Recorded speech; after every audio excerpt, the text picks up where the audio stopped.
Que el Señor les bendiga. En este momento vamos a dar inicio a una enseñanza que he titulado Dios y su diseño para el hombre y la mujer. Debo descifrar cómo actuar según los roles bíblicos. Entonces les invito a que vayan a sus Biblias, al libro de Génesis capítulo 1 versículo 27. Vamos a estar bastante tiempo en el libro de Génesis, sin embargo nos vamos a mover por algunos pasajes. Mientras le menciono esto, espero que usted esté buscando el pasaje de Génesis 1:27. Y si está por ahí, vamos a leerlo. ¿Qué le parece? Dice, y creó Dios al hombre a su imagen, a imagen de Dios lo creó, varón y hembra los creó. Vamos a orar. Padre Celestial, gracias por este momento que podemos ir delante de su presencia. Le damos gracias también porque podemos estudiar en la palabra lo que nos has enseñado acerca de la masculinidad y la feminidad, lo que esperas de nosotros como tus hijos y lo que quieres que, Señor, también hagamos respecto a la sociedad, a la iglesia, a nuestras familias. Ruego que tu nombre sea glorificado en nuestras vidas y que podamos ser hacedores de la palabra y no tan solamente oidores, aplicando, Señor, lo que aprendemos en la Biblia acerca de lo que tú deseas que nosotros hagamos y cómo quieres que actuemos. Bendice, Señor, el resto de esta enseñanza, lo ponemos todo delante de ti en el nombre de Jesús. Amén. El 30 de julio del año 1950, las mujeres votan por primera vez en Costa Rica. Ese día se realizó una votación llamada plebiscito para determinar si los caseríos de La Tigra y La Fortuna seguían formando parte del cantón de San Carlos o si se unían a San Ramón. En esa elección sale a relucir el nombre de Bernarda Vázquez Méndez, de La Tigra de San Carlos, quien es la primera mujer en la historia de Costa Rica que logra ejercer el voto. Sabemos que un año antes, en 1949, la Asamblea Constituyente le dio a las mujeres costarricenses el derecho a votar. Vemos que se ha hecho un gran avance en materia de los derechos de las mujeres, pero aún queda mucho terreno por cubrir.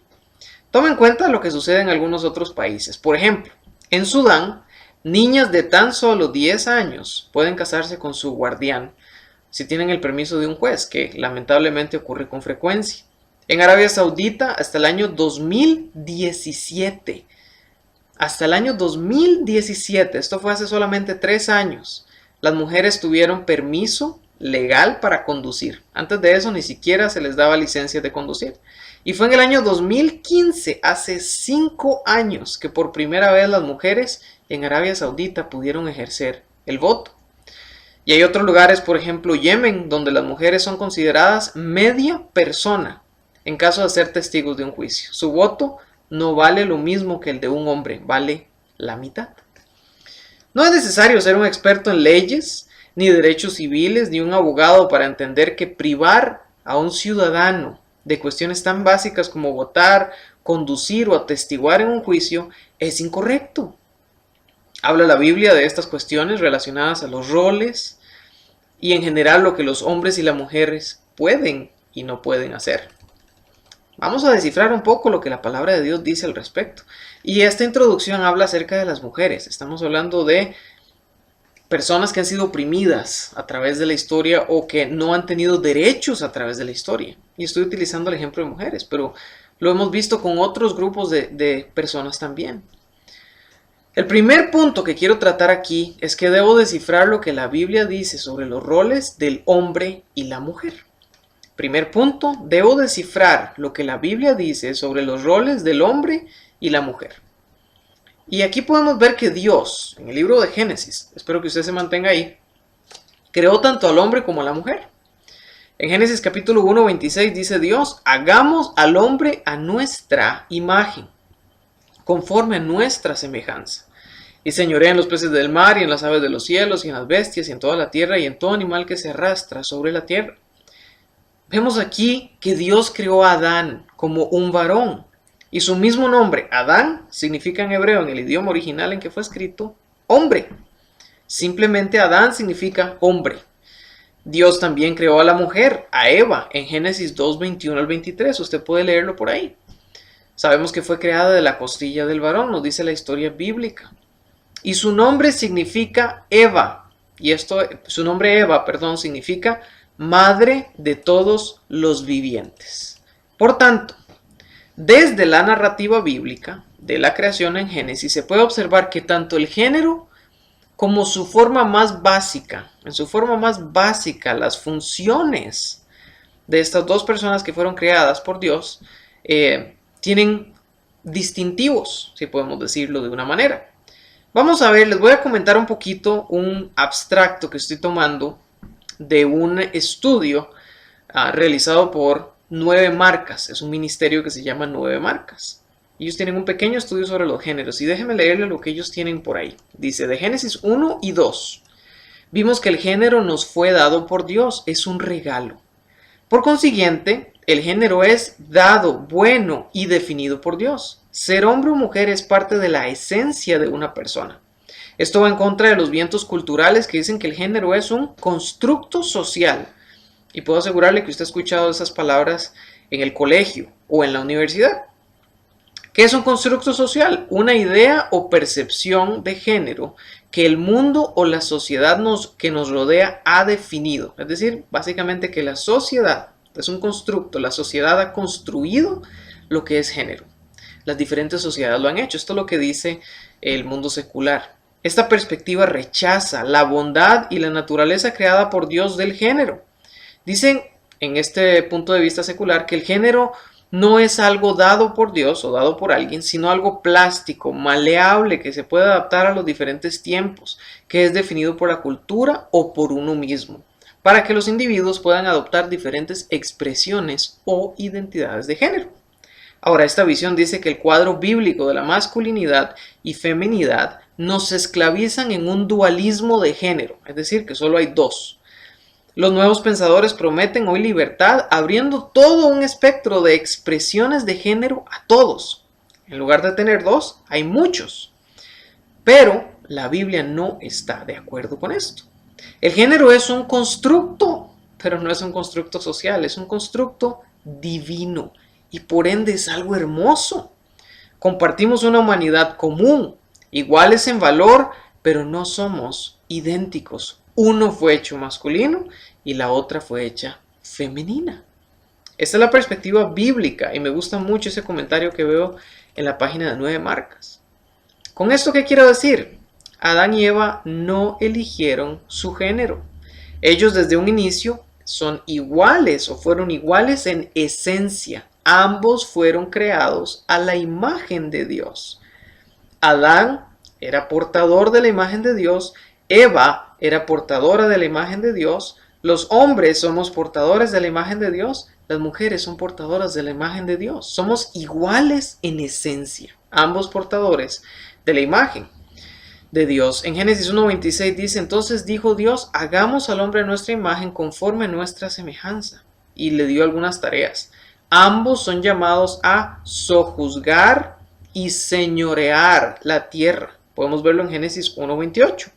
Además de esto les dijo, fructificad y multiplicaos, llenad la tierra y sojuzgadla, y señoread en los peces del mar, en las aves de los cielos, y en todas las bestias que se mueven sobre la tierra. Ambos, además de esto, son llamados a llenar la tierra, y eso lo podemos ver en Génesis capítulo 1, versículo 28. Dios le dijo, fructificad y multiplicaos. Entonces vemos que Adán y Eva no eligieron su género y que desde un inicio ambos, iguales en esencia, llamados ambos a juzgar y ambos con la responsabilidad de llenar y sojuzgar la tierra. Luego de la caída, sin embargo, sus roles distintivos se mantuvieron, no sin ser afectados por las consecuencias del pecado. Entonces sabemos que cuando Adán y Eva estaban en el huerto del Edén, eran iguales en esencia delante de Dios, tenían responsabilidad los dos que hacer. Pero después de la caída algunas cosas cambiaron. Sus roles distintivos sí se mantuvieron, ¿verdad? Vemos que Eva, la madre de todos los vivientes, era llamada a esto. Adán como varón también tenía algunas responsabilidades. Pero después de la caída se vio afectada. En Génesis 3, del 16 al 19, a la mujer se le dijo, multiplicaré en gran manera los dolores de tus preñeces. Con dolor darás a luz a tus hijos, y tu deseo será para tu marido, y él se enseñoreará de ti. Y al hombre le dijo, por tanto, obedeciste a la voz de tu mujer, y comiste del árbol que te mandé diciendo, no comerás de él, maldita será la tierra por tu causa, con dolor comerás de ella todos los días de tu vida.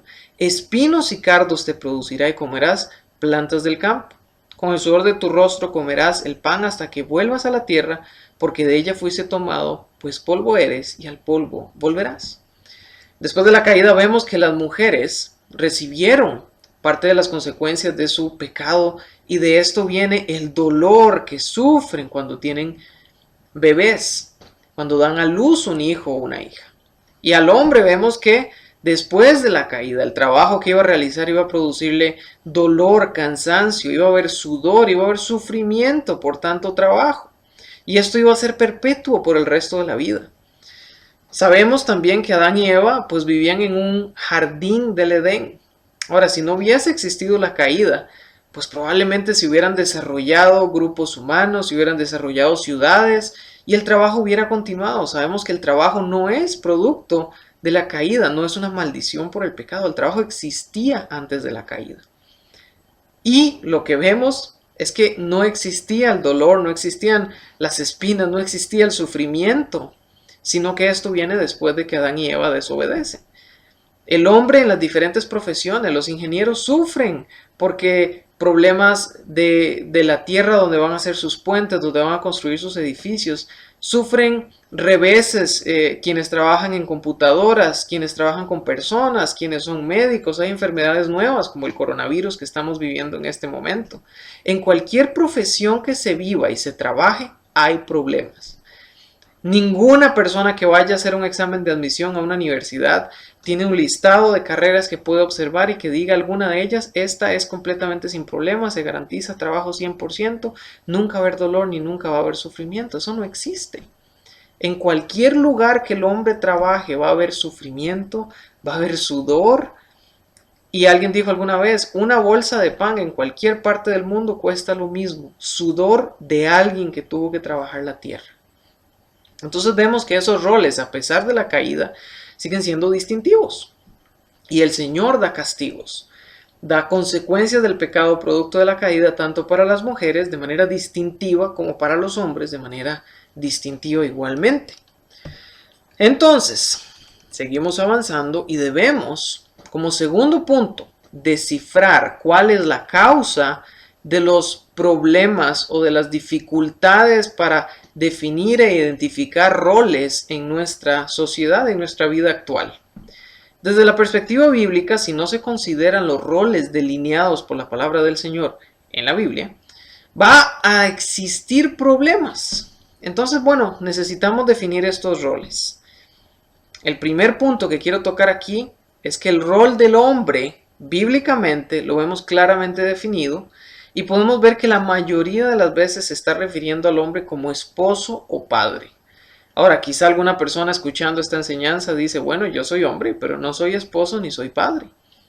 Bueno, déjeme decirle que esta enseñanza se aplica para cualquier hombre de cualquier sociedad en cualquier tiempo, porque estamos viendo los principios bíblicos que los hombres deben de desarrollar.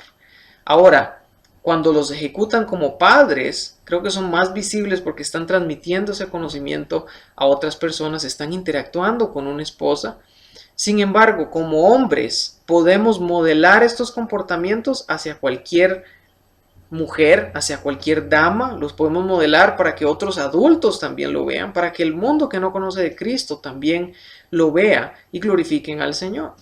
Entonces vamos a hacer algunas aplicaciones respecto a los textos, haciendo la acotación de que la mayoría de textos que vamos a ver están refiriéndose al rol de hombre como esposo o padre.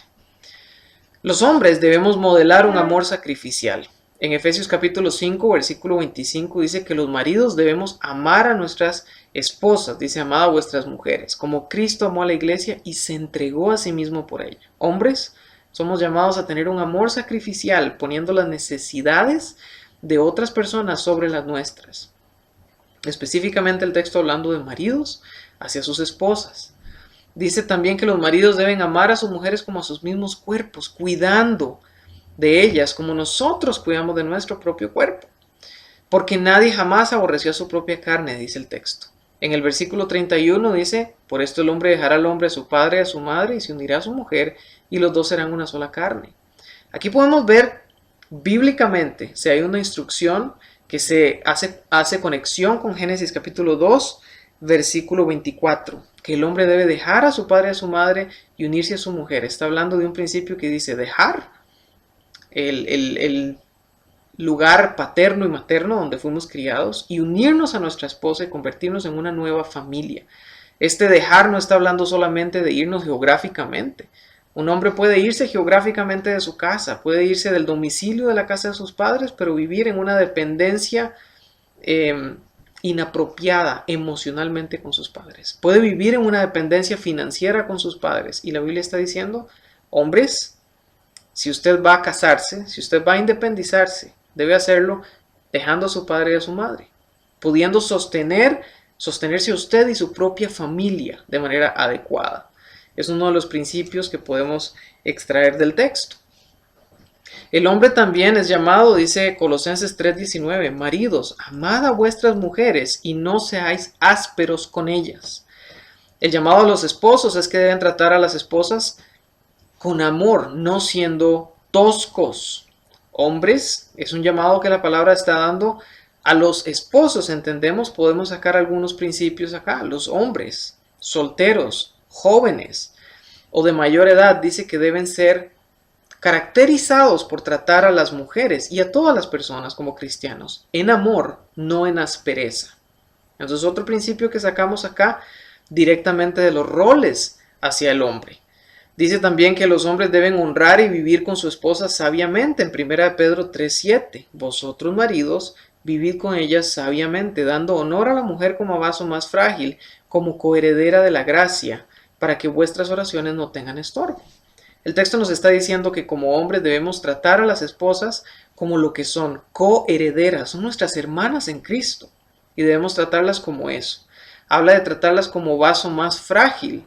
No está diciendo que las mujeres son indefensas ni que no tienen fuerza física. Hay muchas mujeres que sí lo tienen, muchas mujeres que son deportistas, al igual que hay hombres que son también deportistas y tienen fuerza física. Pero en general está diciendo que los hombres que anatómicamente y de forma general somos más fuertes o más grandes que la mayoría de las veces que las mujeres, está diciendo no utilicemos nuestra ventaja física para maltratarlas.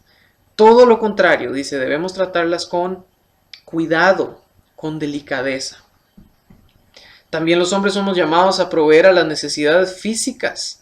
Podemos ver un ejemplo en 2 Corintios 12:14.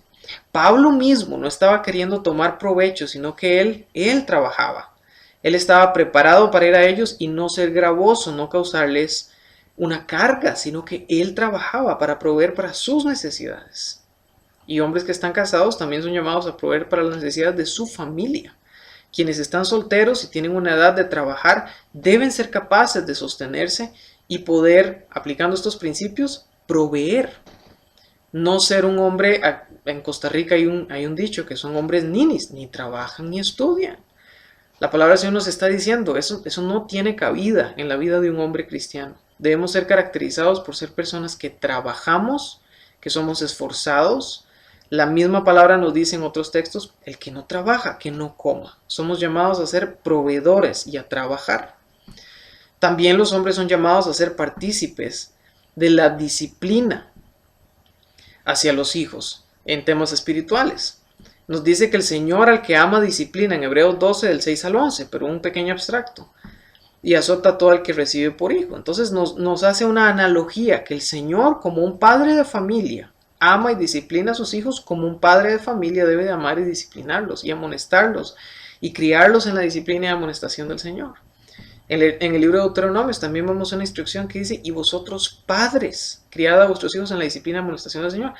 Vosotros padres, nos dice que tenemos, o los padres dice que deben hablarle a sus hijos al acostarse, cuando se levanten y andando por el camino, enseñándole acerca del Señor. Y dice vosotros padres, no es una tarea encomendada a las mujeres solamente, los hombres son llamados a ser partícipes activos, es más, a liderar la formación espiritual del hogar, no a ser pasivos. Hombres, otra Otro principio que podemos extraer de aquí, y bueno, para poder enseñar a otras personas, para poder liderar espiritualmente, ¿qué tenemos que hacer? Estas palabras que yo te mando hoy, dice Deuteronomio, estarán sobre tu corazón primero.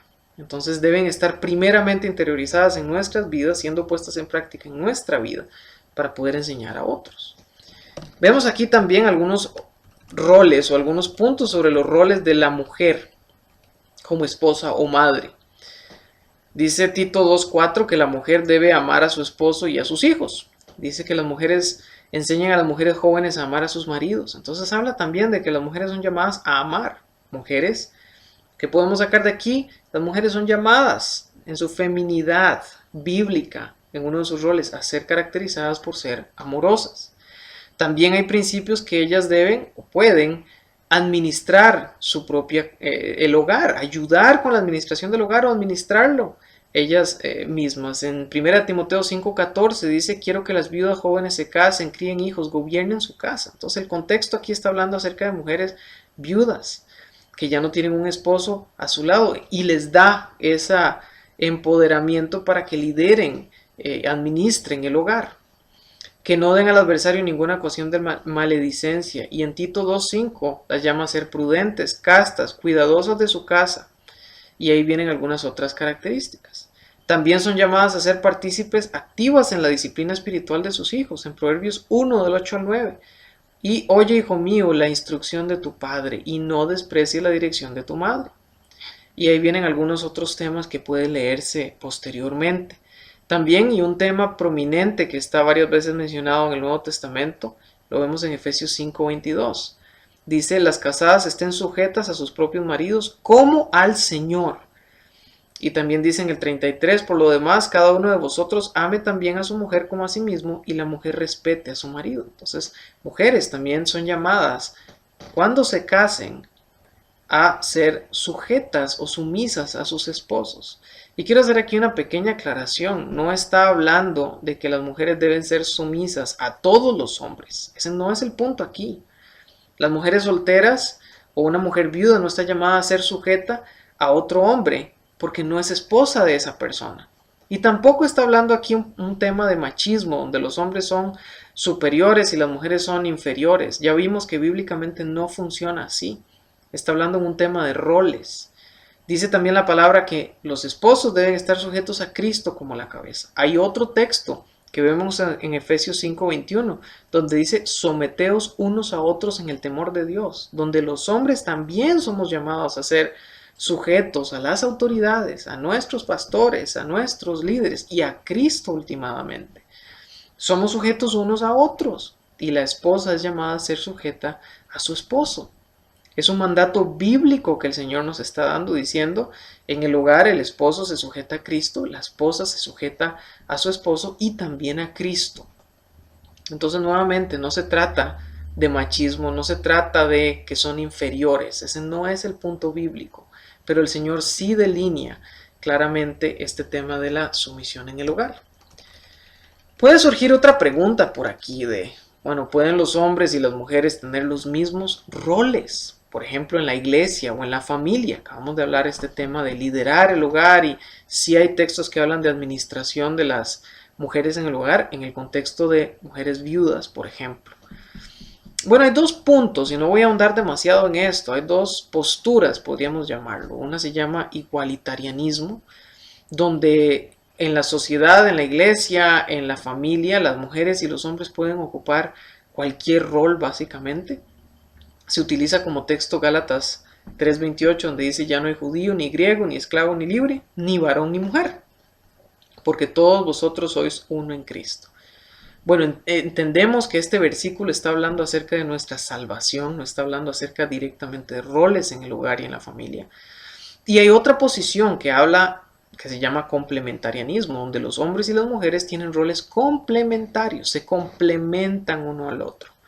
Vemos en el complementarianismo una explicación más alineada a la escritura, donde hombres y mujeres tienen roles específicos en la iglesia y en el hogar. Por ejemplo, en 1 Timoteo 2 del 11 al 14, en Tito 1 del 5 al 9, y en 1 Timoteo 3:12, donde hay oficios, por ejemplo, pastores y diáconos, que la Escritura directamente da instrucciones hacia hombres. Cada vez que menciona estos roles, se dan atributos o requisitos de hombres, de que sean maridos de una sola mujer, por ejemplo. No hay ninguna referencia que sea de mujeres, esposas de un solo hombre, ¿verdad? Entonces, bíblicamente lo vemos a través de la historia de la iglesia, vemos que estos líderes fueron hombres. Entonces, vemos o podemos deducir de la Biblia que estos roles son complementarios. Los hombres son llamados a ejercer ciertos roles y aquí quiero hacer una aclaración, no es por un tema de capacidad. No se trata de que las mujeres no tengan la capacidad de hacerlo. Hay mujeres que son extremadamente capaces, líderes extremadamente capaces.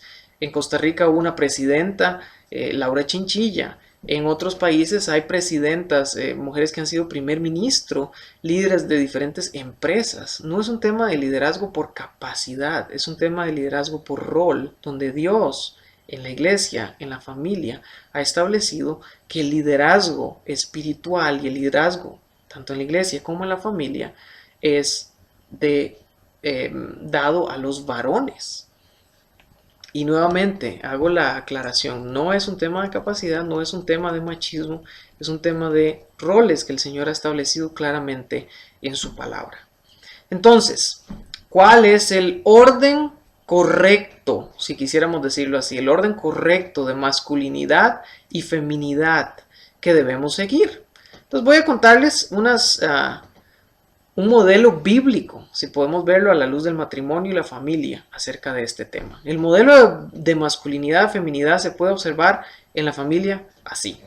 Un hombre y una mujer, según Génesis 1:27, que dice que fueron creados a imagen de Dios, ambos portadores, ambos en esencia son iguales delante del Señor, son portadores de la imagen de Dios, igual en importancia, no es que uno sea más importante que el otro, ambos en esencia igual de importantes para el Señor, siendo unidos de por vida.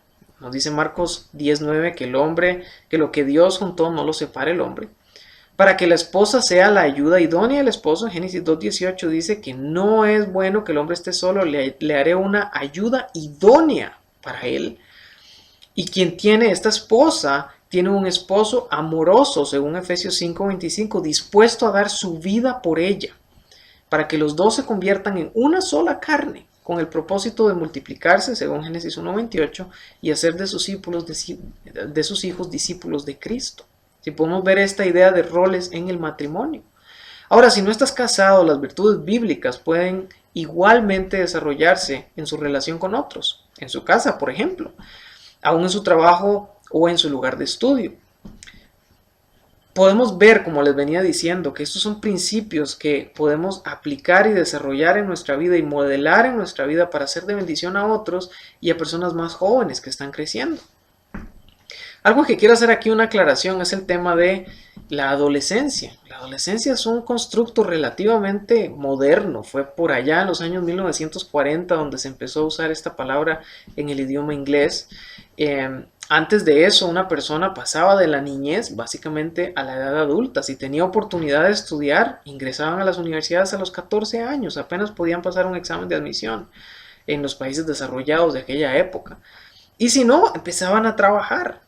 Sabemos que las leyes hacia la protección laboral de los niños son bastante recientes. Salían de su niñez inmediatamente a trabajar. Se casaban más jóvenes, etc. Y la adolescencia se ha hablado básicamente como una edad de formación académica para que los jóvenes puedan dedicarse a años de preparación antes de ir a la universidad o ingresar a la fuerza laboral. Sin embargo, sabemos que debemos empezar a ver las responsabilidades como trabajo, debemos empezar a desarrollar estos atributos bíblicos que el Señor nos delinea en su palabra. Y que a pesar de esto y a pesar de la caída, el Señor quiere redimir la masculinidad y feminidad de manera apropiada en cada uno de nosotros. Como vimos, a pesar de que el pecado ha influenciado las diferencias o la resistencia a los roles y cómo deben ser ejecutados, seguimos siendo portadores de la imagen de Dios y tenemos en la palabra del Señor claramente definido lo que se debe y no se debe hacer. Entonces, redimiendo la masculinidad y feminidad bíblica como tercer punto.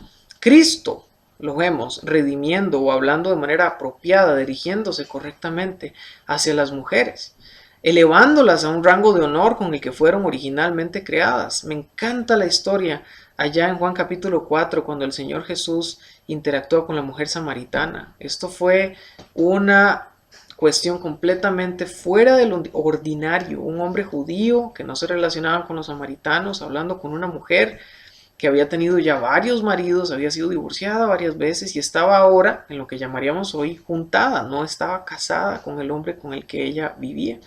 Y sin embargo, Cristo interactúa con ella en amor, ofreciéndole salvación. Y ella termina feliz compartiéndole el evangelio a las personas de Samaria. Dice también en Marcos 6:34 que Jesús salió y vio una gran multitud y tuvo compasión de ellos y los veía como ovejas que no tenían pastor y empezó a enseñarles muchas cosas. Jesús también tenía entre sus seguidores no solamente hombres, sino mujeres. Y vemos cómo las mujeres tenían un rol importantísimo en la palabra. Ellas fueron las primeras, por ejemplo, que fueron a la tumba vacía del Señor Jesús. Estuvieron presentes en la crucifixión de Cristo. Fueron importantes en el progreso del Evangelio. Vemos la historia de Priscila y Aquila, una mujer grandemente utilizada por el Señor. Vemos también en las epístolas paulinas que el apóstol, como bien dije, el apóstol Pablo, tiene un rol importante o menciona los importantes roles, responsabilidades del rol del varón, redimiendo lo que es correcto a la luz de la palabra. Pablo exhorta a los líderes de Corinto a no abusar su autoridad. Y hablamos que el liderazgo en la iglesia está compuesto por hombres, pastores y diáconos. Pablo les dice, velad, estad firmes en la fe, portaos varonilmente y esforzaos. Los hombres son llamados a ser fieles, amorosos, puros. En 1 Timoteo 4:12, Pablo le dice a este joven Timoteo, ninguno tenga en poco de juventud, sino sea ejemplo de los creyentes en palabra, conducta, amor, espíritu, fe y pureza. Atributos que todo joven debería desarrollar en su vida, todo adulto debería modelar el resto de su vida. También insta a los jóvenes y a los hombres en general a que sean pacientes, gentiles y pacíficos. Entonces vemos esta masculinidad bíblica que a pesar de que ha sido manchada, a pesar de que ha sido atacada, el Señor la habla en términos honorables en su palabra, tanto en la creación, a través de la Biblia y en el Nuevo Testamento. Lamentablemente, la masculinidad y feminidad bíblica se han visto afectados. Sabemos que el pecado ha entrado en cada una de las áreas de la vida del ser humano y la masculinidad y feminidad bíblica no han sido la excepción. En Cristo, y a manera de conclusión, ni hombre ni mujer tienen privilegios de poder acercarse más a Dios que el otro. Y qué maravilla que es esto. Tanto hombres como mujeres tienen acceso libre y directo al trono de la gracia. No se ocupa un mediador. Ninguno es mayor que el otro. Ni el hombre es mayor, ni la mujer es mayor. Somos, en esencia, dijimos, ambos creados por Dios, portadores de la imagen de Dios. Somos uno en Cristo. Somos igualmente aceptos en el amado. Somos igualmente aceptos en la familia de la fe si recibimos al Señor Jesús como nuestro Salvador. Tenemos la misma gracia. Sin embargo, esto no niega los roles únicos tanto en el hogar, en la familia y en la familia de la fe que el Señor nos ha dado. Y lo podemos ver por palabra, la palabra de Dios. Aquí la pregunta es, ¿lo crees? ¿Crees este tema acerca de los roles bíblicos? ¿Crees que el Señor ha dado diferentes roles para los hombres y mujeres en la iglesia y en la familia? Te invito a que estudies los textos que hemos compartido y que puedas creer en ellos, que puedas vivir una masculinidad y feminidad bíblica para la gloria del Señor. Vamos a orar. Padre Celestial, gracias por este tiempo. Ruego que cada persona que interactúa con tu palabra, que la lee, que ve este tema acerca de los roles, pueda ser impactado, pueda creer por fe lo que tú dices y que podamos como hombres desarrollar una masculinidad bíblica, como mujeres puedan desarrollar una masculinidad bíblica para tu gloria, para el bien de sus familias, para el bien de sus iglesias, para el bien de las comunidades y últimamente para la gloria de tu nombre. Te damos gracias en el nombre de Jesús. Amén. Que el Señor les bendiga.